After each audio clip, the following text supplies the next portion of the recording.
पढ़ना तय किया, ये अगर कर लेते हैं आप आराम से उस प्रेशर में से भी अपने आप को दिखा सकते। हमारे क्वेश्चंस का रिप्लाई भी दिया सर ने, बहुत अच्छे से उन्होंने हमें समझाया कैसे एग्जाम का स्ट्रेस नहीं लेना है हम लोग को।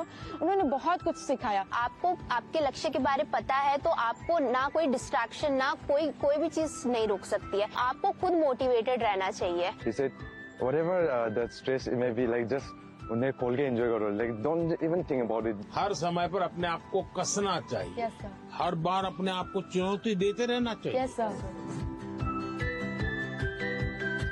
अगर पिछली बार 30 मार्क्स आए थे, इस बार 35 लाना है।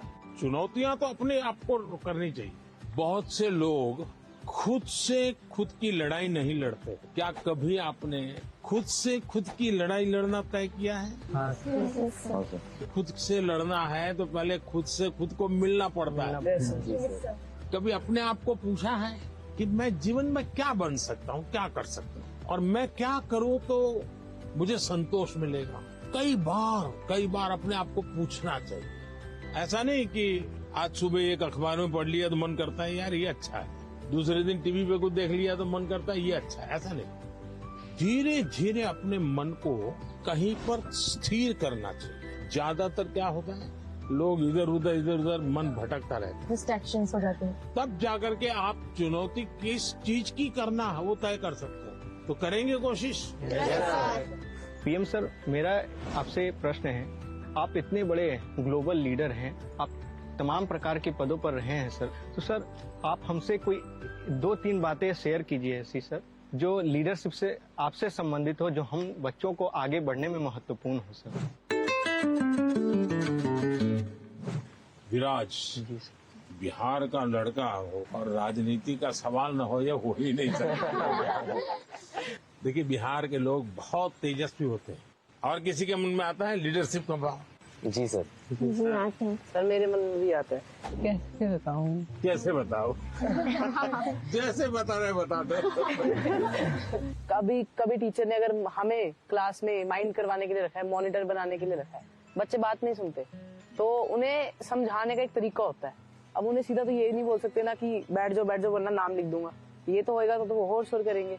तो वो उनको कोई अलग तरीका है ताकि उन्हें समझा सके कि भाई ऐसे ऐसे है, चुपचाप बैठ जा। आप हरियाणा से हैं? नहीं, मैं पंजाब से हूँ, चंडीगढ़ से।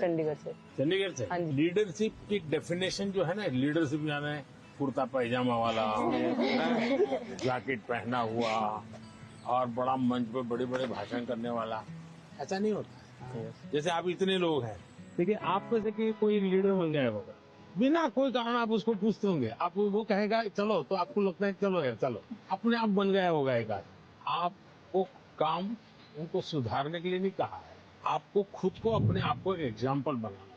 अगर समय पे आना है, लेकिन मॉनिटर ये कहेगा कि मैं मॉनिटर हूँ, आप लोग आ जाइए, फिर ना होगा, तो आपकी बात कोई सुनेगा नहीं। अगर होमवर्क करना है, अगर मॉनिटर ने होमवर्क कर दिया है, तो बाकियों को लगेगा, आप किसी को ये कहोगे अरे सर होमवर्क नहीं हुआ, अच्छा चल मैं तेरी मदद कर, आइए चल क्यों हमको डांटे, चल मैं तेरी मदद। आप जब उसको सहयोग करते हैं ना, उसकी कठिनाइयां समझते हैं। कभी कोई पूछ लिया, अरे भाई आपकी बीमार लग रहे हो, बुखार है क्या, रात को सोए नहीं थे क्या, तो उसको लगता है यार मॉनिटर तो मेरी केयर करता है, मुझे पूछता है, मुझे डांटता नहीं है। रिस्पेक्ट डिमांड नहीं कर सकता, यू हैव टू कमांड। लेकिन वो कैसे होगा? आपको खुद बदलना पड़ेगा, खुद को बदलना होगा। आपके बिहेवियर से सबको पता चलेगा। आपके अपने व्यवहार से बदलते हैं। लीडरशिप थोप ही नहीं जाती। आपके अगल बगल के लोग आपके स्वीकार कर रहे हैं, आप उनको ज्ञान झाड़ दोगे तो कोई स्वीकार नहीं करेगा। आपके व्यवहार को वो स्वीकारता। आप स्वच्छता के लिए भाषण झाड़ दिया और खुद गंदा कर रहे हो, तो फिर वो आप लीडर नहीं बन सकते। लीडर बनने के लिए टीम वर्क सीखना बहुत जरूरी है। धैर्य बहुत आवश्यक होता है। कभी क्या होता है, एक आध को काम दिया और उसने किया नहीं, तो फिर हम उस पर टूट पड़ते हैं। हम उसको कहते हैं क्यों नहीं किया, तो लीडर नहीं बन सकते। अगर किसी को काम दिया तो उसकी क्या कठिनाई थी, और एक सिद्धांत अगर हो, जहाँ कम वहां हम जैसा अपने साथियों को जहाँ कुछ कमी महसूस हो तो मैं पहुंच जाऊं, उसको तकलीफ हो रही मैं पहुंच जाऊं, उसका विश्वास बढ़ेगा और बाद में वो फील करेगा ये तो मैंने किया, मैंने खुद ने किया।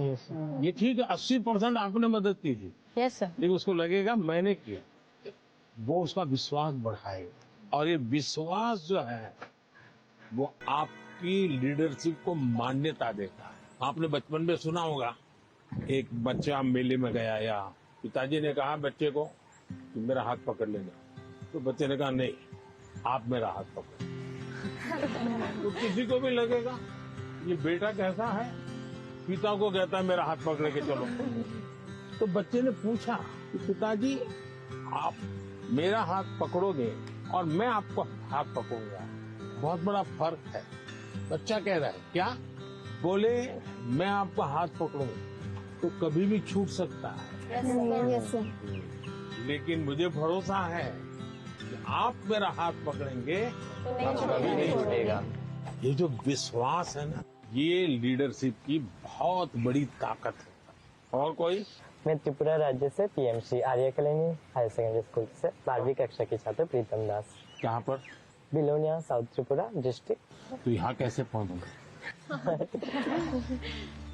एक जुनून था, आपसे मिलना था, कुछ जानना था, कुछ सीखना था, इसलिए। से कैसे सिलेक्शन कैसे हुआ आपका? Selection- रिश्वत देनी पड़ी? तो कैसे हुआ? त्रिपुरा में रिश्वत नहीं चलता नहीं चलता। नहीं, अपनी स्टेट को रिप्रेजेंट करने के लिए और आपसे अपने दिल की बात बोलने के लिए मैं यहाँ चला चलिए मैं मन की बात करता हूँ, आप दिल की बात करें। हाँ। सर मेरा आपसे ये प्रश्न है, जैसे हमारा बोर्ड के एग्जाम 10th हो या 12th के बाद या फिर वो समय में जो हमारा जो हॉबीज होते हैं या पकड़ सकते हैं एक्स्ट्रा करिकुलर एक्टिविटीज, जैसे कि मुझे डांस करना पसंद है, राइटिंग करना, पेंटिंग करना, वो सब हमारे फैमिली मेंबर्स रेस्ट्रिक्शन लगा देते हैं क्योंकि वो नहीं चलेगा, या तो फिर बोर्ड के बाद भी ये नहीं कर सकते हो तुम, सिर्फ पढ़ाई पे फोकस करना है, करियर पे फोकस करना है। उन लोगों का सोचना है शायद ये कि यहाँ पे फ्यूचर नहीं है, सिर्फ पढ़ोगे तो बढ़ोगे। तो आप डांस जानते हैं? हाँ सर, मैं छोटे से मुझे सिखाया नहीं गया क्योंकि बहुत गांव है ना, तो लड़के लोग नाचते हैं तो वहाँ पे कुछ अलग मतलब बोल देते हैं। कैसे करते दिखाइए? ऐसे वाला, ऐसे वाला। और बंगाली लोग का धुनोची नाच है, ऐसे फिर ऐसे होता है। अच्छा, आप जब डांस करते हैं तब क्या होता है? अंदर से खुशी होती है, सेटिस्फेक्शन मिलता है।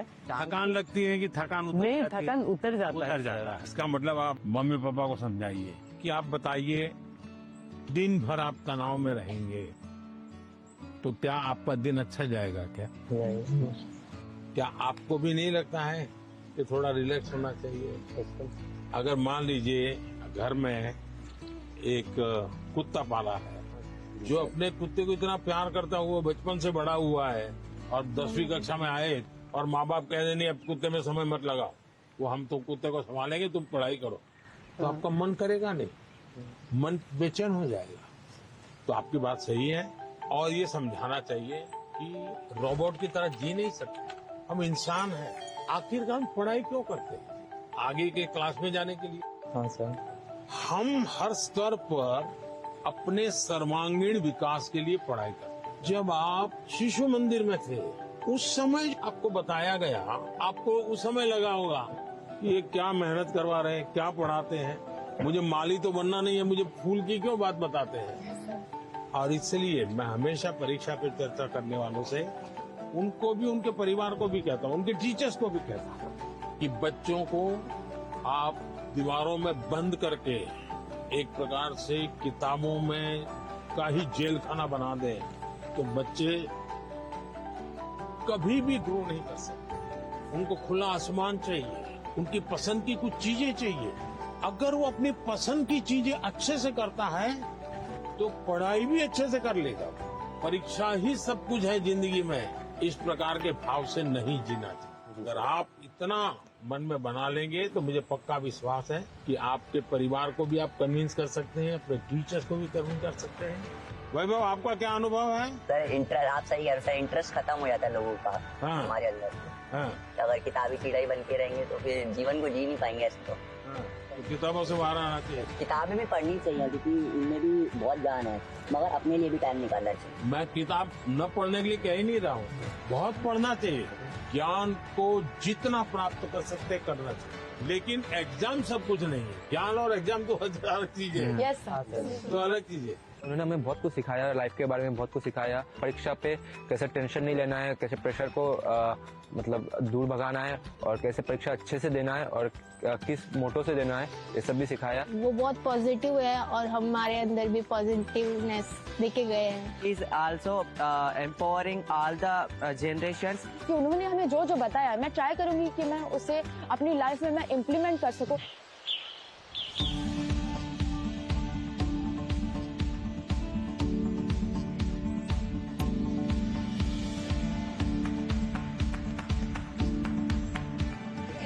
बैठो बैठो। हाँ चलिए, पूछने वाले हैं जरा यहाँ आकर के पूछे। नमस्कार सर, मेरा नाम प्रीति बिस्वाल है। तो मैंने मेरे फ्रेंड्स लोगों को देखा है मेरे क्लास में कि बहुत सारे बच्चे हैं, बहुत टैलेंटेड बच्चे हैं, और ऐसे बच्चे हैं कि जो कि बहुत मेहनत करते हैं, लेकिन उनको वो सफलता नहीं मिलती। तो आप उनको क्या एडवाइस देना चाहेंगे? एडवाइस नहीं देना चाहिए। अब बैठिए। आपको भी मैं एडवाइस दूंगा ना, तो आप तुरंत सोचेंगे ये मुझे क्यों कहा होगा, ऐसा क्यों कहा होगा, मेरे लिए उनको क्या लगा होगा, क्या मेरे में कमी है। यानी इंसान बड़ा डिफिटिस्ट मेंटालिटी का हो जाता है। तो ऐसा करने से कभी भी आप अपने साथी को मदद नहीं कर सकते। अच्छा ये होगा कि उसमें अच्छी चीज कौन है, कौन सी, वो आप ढूंढो। 5-7 दिन बात करोगे, ध्यान में आएगा ये गाना अच्छा गाता है, याद आएगा कपड़े बहुत बढ़िया तरीके से पहनता है, कुछ तो अच्छा होता ही। फिर आप उससे उसकी चर्चा करो तो उसको लगेगा कि मेरे में रुचि ले रहा है, मेरी अच्छी बातों का पता है। फिर अगर आप उसको कहते हैं कि यार तुम इतनी मेहनत करते हो, क्या होता है तुम्हें, क्या होता है, जरा उसको पूछो, तो कहेगा नहीं मैं अच्छा नहीं है, दिखना नहीं है। उसको कहो मेरे घर आ जाओ, चलो अपन साथ पढ़ते हैं। दूसरा, आपने देखा होगा ज्यादातर टीचर पढ़ाते हैं, लेकिन जब एग्जाम का समय आता है तो कहते क्वेश्चन आंसर लिखो। मेरा हमेशा मत रहा है, जीवन की कोई भी उम्र क्यों ना हो, लिखने की आदत डालनी चाहिए। ये जो कविताएं लिखते हैं, विराट ने जैसे कविता सुनाई, आकांक्षा ने जैसे कविता सुनाई, ये जो कविताएं लिखते हैं उसका मतलब वो अपने विचारों को बांधते हैं। मुझे याद है, मैं अहमदाबाद में एक स्कूल वालों से मिला था। अब एक बच्चे को शायद उसके माँ बाप ने मुझे चिट्ठी लिखी थी कि मेरे बच्चे को स्कूल से निकाल रहे हैं। क्यों निकाल रहे हैं भाई? तो बोले वो ध्यान नहीं देता। मजा ये हुआ कि उस स्कूल में बाद में टिंकरिंग लैब शुरू हुआ, तो सबके लिए आश्चर्य था कि वो बच्चा ज्यादा समय टिंकरिंग लैब में टाइम लगाता। और रोबोट की एक कंपटीशन हुई, वो स्कूल वाले रोबोट में नंबर 1 ले आए। क्यों? बच्चे ने बनाया। यानी जो बच्चे को स्कूल से निकालने वाले थे वो रोबोट बनाने में नंबर 1 था। उसका मतलब उसके पास कोई विशेष ताकत है। अगर टीचर का काम है तो उसकी उस ताकत को पहचाने। मैं एक प्रयोग बताता हूँ आपको। हाँ, करेंगे? हाँ करेंगे। आज करेंगे पक्का? अपने जितने दोस्त है बचपन से अब तक के 25-30 पर याद करो। फिर कोशिश करो उनका पूरा नाम लिख सकते हो क्या, उनका, उनके पिताजी का, तो इसमें 10 हो जाएंगे। फिर लिखो उनके पिताजी, माताजी, परिवार के सबका नाम आता है तो हो सकता है संख्या कम हो जाएगी। इसका मतलब ये हुआ कि जिसको आप अपना अच्छा दोस्त मानते हो कि उसके विषय में आपको कोई जानकारी नहीं, कुछ जानकारी नहीं, ऐसे ही चल रहा है हवाबाजी। फिर एक सवाल अपने आप को पूछो, और ये सबसे इम्पोर्टेंट चीज है कि भाई ये वैभव को मैं इतने समय से 3 दिन से साथ रहा हूँ, अच्छा वैभव में गुण कौन सा है, मैं लिख सकता हूँ क्या? आप अगर ये आदत डालेगी तो आपके अंदर भी किसी भी बातों में पॉजिटिव क्या है ढूंढने की आदत बन जाएगी। अगर ये हम करते हैं तो मैं समझता हूँ आपको लाभ होगा। सर मेरा ये प्रश्न है कि जैसे परीक्षा पास आने लगती है तो विद्यार्थियों के मन में एक दबाव होने लगता है कि जल्दी से जल्दी सब पढ़ना है, अच्छे से अच्छे पढ़ना है। तो सर इस समय में पढ़ाई पे ज्यादा ध्यान देते हैं और सोना खाना पीना थोड़ा सा सर इन सब का टाइम टेबल बिगड़ जाता है। तो सर आप इतने अच्छे से अपना डे प्रोडक्टिव मैनेज कर लेते हैं, तो सर ऐसे में आप विद्यार्थियों को क्या सलाह देंगे कि किस तरीके से वो अपने पूरा दिन और पढ़ाई को अच्छे से कर सकें? पहली बात तो हर एक के पास 24 घंटे हैं। यस ये तो पता है। Yes sir. कुछ लोग 24 घंटे में बहुत अच्छा काम कर रहे हैं, कुछ लोग 24 घंटे में दिन खपाने के बाद भी लगता है कुछ हुआ ही नहीं। Yes sir. सबसे बड़ी बात है उनका कोई मैनेजमेंट नहीं होता है। जी सर। उनको कोई समझ नहीं होती। जी। ऐसे ही कोई दोस्त आया तो गप्पे मारने लग गए। Yes sir. फोन आया तो चिपके हुए हैं। उसको पता ही नहीं है कि मेरे समय का मैं उपयोग क्या करूं। जी। सबसे पहले हमने अपने समय के विषय में सोचना चाहिए। मैं अपने समय का ज्यादा से ज्यादा उपयोग कैसे करूं, इस पर बहुत सतर्क रहता हूँ। मैं बर्बाद नहीं होने देता हूँ मेरा काम। इसका मतलब ये नहीं मैं एक एक बाद एक पूंछ लगी हुई काम की। टाइम मैनेजमेंट के समय में कागज पे लिख करके तय करना चाहिए और फिर देखना चाहिए कि भाई मैंने तय किया मैं कल 3 काम तो पक्के करूंगा, 3 काम हो सकेंगे तो करूंगा, और फिर दूसरे दिन मार्क कीजिए मैंने किए कि नहीं। क्या होता है हमें जो प्रिय सब्जेक्ट होता है हम तुरंत उसी में टाइम लगा देते हैं। जी सर। और जो सब्जेक्ट हमें बिल्कुल पसंद नहीं है उसको हाथ तक नहीं लगाते हैं। सही बात है। सबसे पहले उसको रिवर्स कर देना चाहिए। जी सर। चैलेंज करना चाहिए। ये समझता क्या है, ये ज्योग्राफी को दिमाग में क्या भरा है, ये ज्योग्राफी मेरे शरण क्यों नहीं आ रही है, मैं ज्योग्राफी को पराजित करके रहूं। ऐसा मन में एक दृढ़ संकल्प लेना चाहिए। मैथमेटिक अरे तू समझता क्या है, आजा मेरे साथ मुकाबला कर ले। अब लड़ाई शुरू करे। मन में एक भाव विजेता होना है। मुझे शरणागति नहीं स्वीकारनी, मुझे झुकना नहीं है। 24 घंटे सबके पास ही होते हैं, लेकिन कोई 24 घंटे बहुत प्रोडक्टिव होते हैं, कुछ गप्पों में लगा देते हैं जैसा कि सर ने कहा था। तो हमें टाइम मैनेजमेंट रखना पड़ेगा जिससे कि क्या हो हम जैसे अपने काम समय पे कर सकें और प्रोडक्टिव रहें पूरे 24 hours. Sir, at first, as you gave a very great answer, so for that we would do a clapping, but with a twist, which is called as the flower clapping. ये क्यों होता है मालूम है? Sir, this is for disabled people who can't hear. वो तुरंत ऐसा करके दिखाते हैं। सर हमारे मन में तरह तरह के आइडियाज, पॉसिबिलिटीज और एवं क्वेश्चंस आते रहते हैं। सर ये डिस्ट्रैक्शन तो पैदा करते हैं एग्जाम के टाइम पे, तो सर ऐसे में हम अपने मन को कैसे शांत रखें? वैभव मैं नहीं मानता हूँ आप डिस्टर्ब रहते होंगे। सर थोड़ा बहुत तो होता ही है सर, क्योंकि आप डिस्टर्ब होंगे ऐसा मुझे नहीं लगता। सर डिस्ट्रैक्शंस थोड़ी बहुत है। क्योंकि मैं आपका कॉन्फिडेंस लेवल देख रहा हूँ, मैं जब से सुबह से देख रहा हूँ आपको, आपका कॉन्फिडेंस लेवल अद्भुत है।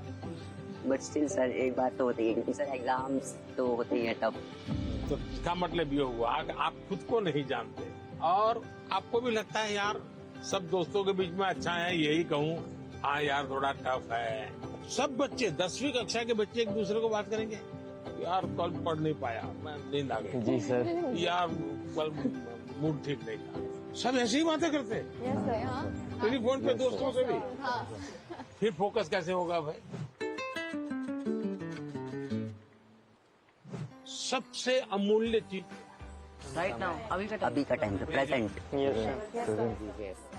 अगर वो गया तो यूं ही पास चला हो गया, वो रहता नहीं अपने हाथ में। अगर उसको जी लिया तो जिंदगी का हिस्सा बन जाता है। लेकिन जी कब सकते हैं? देखिए बहुत बढ़िया हवा चल रही है, लेकिन आपका ध्यान है कि हवा कितना बढ़िया पवन है। अगर थोड़ा ध्यान गया तो अब मैंने कहा तो आपको लगा होगा यार जी सर। हवा तो पहले भी चलती थी, हाँ। ध्यान नहीं था। हम कहीं और हमारा ध्यान। जी सर। सर मेरा आपसे यह प्रश्न है कि आजकल के युवाओं स्टूडेंट्स लाइक अस सर, पढ़ते पढ़ते हम लोग डिप्रेशन और एंजाइटी में चले जाते हैं सर। तो हम इससे कैसे निकल सकते हैं सर? ये मुसीबत शुरू कहाँ से होती है? धीरे धीरे आपने देखा होगा घर में कोई बात करता है तो अच्छा नहीं लगता है, पहले अपने छोटे भाई से बहुत गप्पे मारते थे। Yes sir. जी सर। लगता है ये सर खा रहा यस सर। है। जाओ तुम जाओ। पहले दौड़ करके स्कूल से आते थे, स्कूल में जो हुआ सब मम्मा को बता देते थे, यस सर। और मम्मा को नहीं बताते। मन क्या, चल छोड़, आ गए, किताब थोड़ी देर लिया, छोड़ दिया। ये बिहेवियर आपको देखा होगा, धीरे धीरे अपने आप को कट करता जाता है, सिकुड़ता जाता यस है, सर। और धीरे धीरे फिर वो डिप्रेशन में चला जाता है। आपको कोशिश करनी चाहिए, आपके मन के अंदर जो दुविधाएं हैं, बिना संकोच खुल करके किसी को कहना चाहिए। अगर नहीं कहेंगे, मन में भर करके रखोगे, तो धीरे धीरे बड़ा विस्फोट हो जाएगा। पहले हमारे समाज व्यवस्था में बहुत अच्छा फायदा था। हमारा परिवार ही अपने आप में एक यूनिवर्सिटी होता था। कभी कुछ बात दादा से खुल करके कर लेते थे, कभी दादी से कर लेते थे, कभी नाना से, कभी नानी से, कभी बड़े भाई से, कभी भाभी से। यानी कुछ न कुछ आपको मिल जाता था। जैसे कुकर का विसल बजती है ना, कुकर फटता नहीं है, वैसा ये कहीं न कहीं आपका ये प्रेशर है वो कम हो जाता है। और चलते चलते दादा कहते हैं नहीं बेटा ऐसा नहीं करते, तो हमको ठीक लगता है, हाँ यार नहीं करेंगे। कभी दादा कहते थे, चाचा कहते थे, अरे भाई गिर जाओगे, संभालो, अच्छा लगता है। हाँ। मनुष्य का स्वभाव है कोई केयर करे। मैं भी आकर के यहाँ भाषण झाड़ देता तो आपको लगता है ये प्रधानमंत्री अपने आप को क्या मानता है? लेकिन मैं आपका गीत सुनने के मन करता है मेरा, आपकी बातें, आपका गांव का जानने का मन करता है। इसका मतलब आपको भी लगता है यार अब ये तो अपने जैसे ही है, चलो हम भी बात कर लेते हैं। आपको कोई प्रेशर नहीं होगा। डिप्रेशन में एक कारण सबसे बड़ा ही है। दूसरा, पहले टीचर, मुझे याद है मैं जब पढ़ता था ऐसा लगता था कि मुझे मेरे टीचर जो भी थे ऐसा वो मेरे लिए मेहनत करते थे। मेरे हैंड राइटिंग अच्छे नहीं है, लेकिन मुझे याद है मेरे टीचर मेरे हैंड राइटिंग ठीक हो इसके लिए वो बेचारे इतनी मेहनत करते थे। शायद उनके हैंड राइटिंग उनके थे उनसे भी अच्छे हो गए होंगे, मेरे नहीं हुए। लेकिन मेरे मन को वो बात छू गई कि वो मेरे लिए इतनी मेहनत करते थे। Sir, I had one last question. That due to the pressure of parents, many students opt for those careers or streams in which they are having no interest. So how can those students opt for the career or stream in which they are having interest without hurting the feelings of their parents? ऐसा है कि parents का आग्रह रहता है, लेकिन न हो तो पेरेंट्स हर्ट हो जाते हैं। ऐसा नहीं है, वो अपेक्षा रहती है उनकी कि भाई मेरा बच्चा ऐसा बने, मेरा बच्चा ऐसा करे। और उसका एक कारण होता है उनके अपने विचार नहीं होते। औरों के बच्चों को देखते हैं ना, तो उनको खुद का ईगो हर्ट होता है कि ये उसकी मौसी का लड़का तो इतना कर लिया, ये मेरा नहीं कर रहा है।